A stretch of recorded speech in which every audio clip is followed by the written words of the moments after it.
आज का हमारा क्वेश्चन है कि मुस्लिम शिक्षा के आधुनिक शिक्षा के लिए ग्रहणीय तत्व कौन से हैं।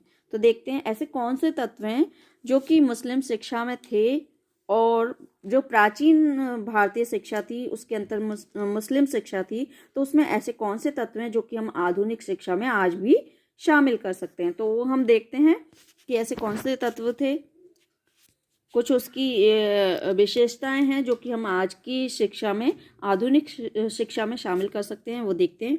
मुस्लिम शिक्षा में हमें ऐसे अनेक उपयोगी तत्व मिलते हैं जो आधुनिक भारतीय शिक्षा के लिए ग्रहणीय हैं। देखते हैं व्यवहारिक शिक्षा। व्यवहारिक शिक्षा एक ऐसा तत्व है जिसे हम आज की शिक्षा में शामिल कर सकते हैं। आज के वैज्ञानिक युग में शिक्षा को आध्यात्मिक विकास और मोक्ष प्राप्ति का साधन बनाना सर्वथा अनुचित है।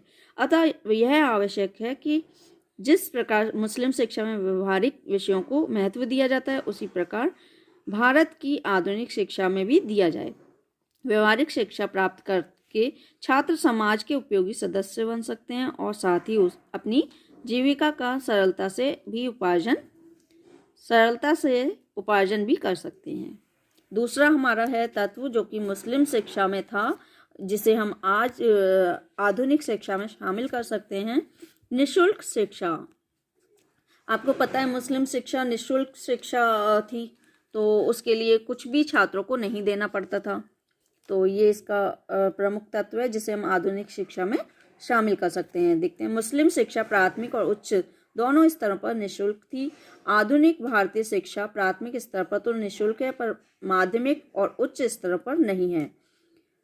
अतः इन स्तरों पर शिक्षा को निःशुल्क बनाया जाना चाहिए। इसका मुख्य कारण यह है कि आज की शिक्षा इतनी महंगी हो गई है कि अनेक छात्र माध्यमिक और विशेष रूप से उच्च शिक्षा के लिए लालायित होने पर भी उसे प्राप्त करने से वंचित रह जाते हैं। देखिए, जो मुस्लिम शिक्षा थी वो दो भागों में बटी हुई थी, प्राथमिक शिक्षा और उच्च शिक्षा। तो उसमें क्या था कि वो दोनों ही में निःशुल्क थी, लेकिन आज की शिक्षा जो है वो प्राथमिक स्तर पर तो निःशुल्क है लेकिन उच्च स्तर पर नहीं है। तो बहुत से स्टूडेंट चाहते हैं कि हम आगे पढ़ें, लेकिन वो इतनी महंगी होती है कि वो नहीं कर पाते। तो इसीलिए ये कहा जा रहा है यहाँ पे कि ये तत्व हमारी आधुनिक शिक्षा के लिए एक ग्रहणीय तत्व है। यह तथ्य निर्धन परिवारों के बालकों के विषय में विशेष रूप से सत्य है। उच्च शिक्षा को निःशुल्क बनाने से राज्य सरकारों का व्यय अवश्य बढ़ जाएगा, पर इससे हित भी अवश्य अधिक होगा।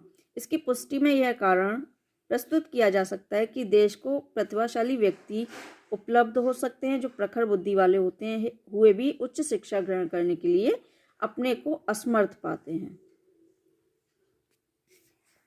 व्यक्तिगत संपर्क, ये तत्व देखते हैं इसमें क्या है। आइए, मुस्लिम युग के अधिकांश मदरसों व्यक्तिगत संपर्क। मुस्लिम युग के अधिकांश मदरसों में शिक्षक और छात्र साथ साथ रहते थे, फलस्वरूप उनमें व्यक्तिगत संपर्क स्थापित हो जाता था। इस संपर्क के माध्यम से शिक्षक छात्रों में विशिष्ट गुणों का समावेश करते थे।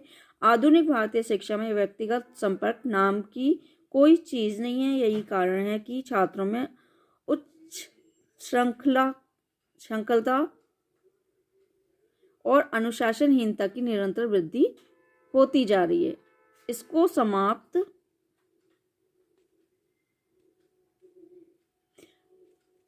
करने और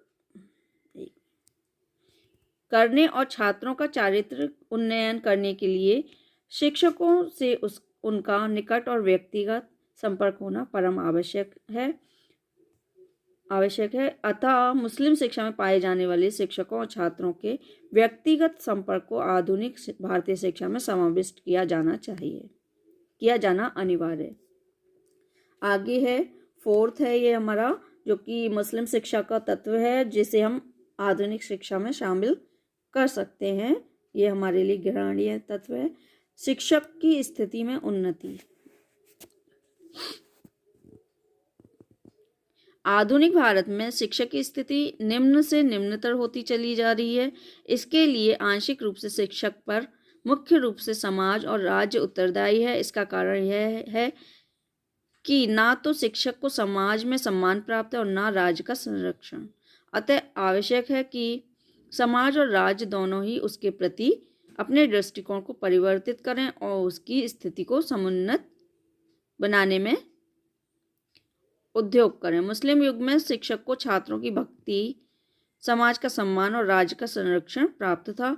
आधुनिक भारत में मुस्लिम शिक्षा के इस तत्व को एकमत से स्वीकार किया जाना चाहिए। आगे है 5 धार्मिक व लौकिक शिक्षा का समन्वय।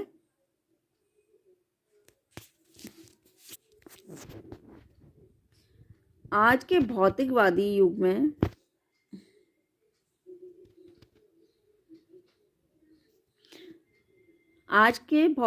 युग में लौकिक शिक्षा की असीम आवश्यकता है, किंतु इस शाश्वत सत्य को विस्मृत नहीं किया जाना चाहिए कि धर्म व्यक्ति के जीवन और चरित्र का प्रधान आधार स्तंभ है। आधुनिक भारतीय शिक्षा की परिधि में से धर्म को बाहर निकालकर इस आधार स्तंभ को हटा दिया गया है। इसके कुत्सित परिणाम भारत के प्रत्येक स्थान में देखने को मिल रहे हैं। अकारण झूठ बोलना, स्वार्थवश धोखा देना, निज हित के लिए लूटमार करना, काम वासना की तृप्ति के लिए अबलाओं का अपहरण करना, ये सभी बातें धर्म विहीन शिक्षा की द्योतक हैं। इनके कारण आज के भारतीय अपने आदि पूर्वजों की बर्बर अवस्था की ओर अत्यंत त्वरित गति से बढ़ रहे हैं। इससे उनकी रक्षा तभी की जा सकती है जब मुस्लिम शिक्षा का अनुकरण करके आधुनिक भारतीय शिक्षा में भी धार्मिक और लौकिक शिक्षा का समन्वय किया जाए। तो ये थे हमारे आज के मुस्लिम शिक्षा के कुछ घृणीय तत्व जो कि आधुनिक शिक्षा के लिए हैं और जिन्हें हम आधुनिक शिक्षा में शामिल कर सकते हैं और शिक्षा को और ज़्यादा सुदृढ़ बना सकते हैं। आधुनिक शिक्षा को जो लोग नए हैं चैनल को सब्सक्राइब कर दीजिए, लाइक शेयर कमेंट करते रहिए। आप लोग इतने अच्छे से वीडियो देखते हैं और कोई कमेंट नहीं करते हैं, कोई लाइक नहीं करते हैं, उसके लिए आप सबका बहुत बहुत धन्यवाद।